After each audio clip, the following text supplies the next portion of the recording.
നമസ്കാരം, എൻ്റെ പേര് അനഘ.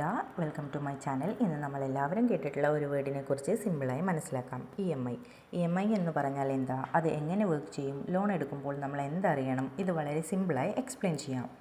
ആദ്യം നമുക്ക് ഇ എം ഐയുടെ ഫുൾ ഫോം എന്താണെന്ന് നോക്കാം. E M I equated monthly instalment.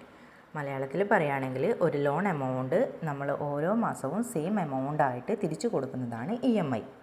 ഇനി ഇതിനൊരു സിമ്പിൾ എക്സാമ്പിൾ പറഞ്ഞു തരാം. സപ്പോസ് നിങ്ങളൊരു 1 lakh ലോൺ എടുത്തു. ബാങ്ക് ഇൻട്രസ്റ്റ് ആഡ് ചെയ്യും, 2 വർഷം ടൈമും കൊടുക്കും. അപ്പോൾ principal plus interest total amount monthly equal പാർട്സായി ഡിവൈഡ് ചെയ്യും. അതാണ് ഇ എം ഐ. ഇനി അടുത്തതായി ഇ എം ഐയിൽ എന്തെല്ലാം ഉണ്ടെന്ന് നോക്കാം. ഒരു ഇ എം ഐയിൽ 2 പാർട്സ് ഉണ്ട്, principal part, interest part. Principal part എടുത്ത ലോൺ എമൗണ്ടിൻ്റെ net part, interest part bank charge ചെയ്യുന്ന പൈസ. സ്റ്റാർട്ടിങ്ങിൽ ഇൻട്രസ്റ്റ് പാർട്ട് കൂടുതലായിരിക്കും, ടൈം കഴിയുമ്പോൾ പ്രിൻസിപ്പൽ പാർട്ട് കൂടും. ഇനി അടുത്തതായി ഇ എം ഐ എങ്ങനെ കാൽക്കുലേറ്റ് ചെയ്യുമെന്ന് നോക്കാം. ബാങ്ക് യൂസ് ചെയ്യുന്ന ഫോർമുല കോംപ്ലക്സ് ആണ്, പക്ഷെ നമുക്ക് സിമ്പിളായിട്ട് നോക്കാം. ഇ എം ഐ ഡിപ്പെൻഡ് ചെയ്യുന്നത് loan amount, interest rate, loan period, tenure.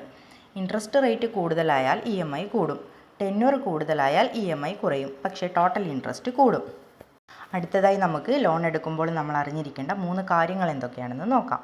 Interest rate fixed ആണോ ഫ്ലോട്ടിംഗ് ആണോ, പ്രോസസ്സിംഗ് ഫീ ഉണ്ടോ, ലേറ്റ് പേയ്മെൻറ്റ് പെനാൽറ്റി എന്താ. ഈ 3 കാര്യങ്ങൾ നമ്മൾ ലോൺ എടുക്കുമ്പോൾ അറിഞ്ഞു വെക്കുക. അപ്പോൾ ഇ എം ഐ എന്താണെന്ന് സിമ്പിളായിട്ട് പറഞ്ഞാൽ, ഒരു ലോണ് നമ്മൾ മന്ത്ലി സ്മോൾ എമൗണ്ട് ആയിട്ട് തിരിച്ചു കൊടുക്കുന്നതാണ് ഇ എം ഐ.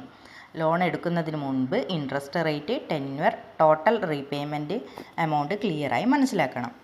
പിന്നെ ഇതൊരു ജനറൽ ഇൻഫർമേഷൻ മാത്രമാണ്. ഡീറ്റെയിൽ അഡ്വൈസ് വേണമെങ്കിൽ ബാങ്ക് അല്ലെങ്കിൽ ഫിനാൻഷ്യൽ എക്സ്പെർട്സിനെ കൺസൾട്ട് ചെയ്യുക. ഇനിയും ഇതുപോലെ സിമ്പിൾ ഫിനാൻസ് ടോപ്പിക്ക് മനസ്സിലാക്കാൻ സബ്സ്ക്രൈബ് ചെയ്യുക.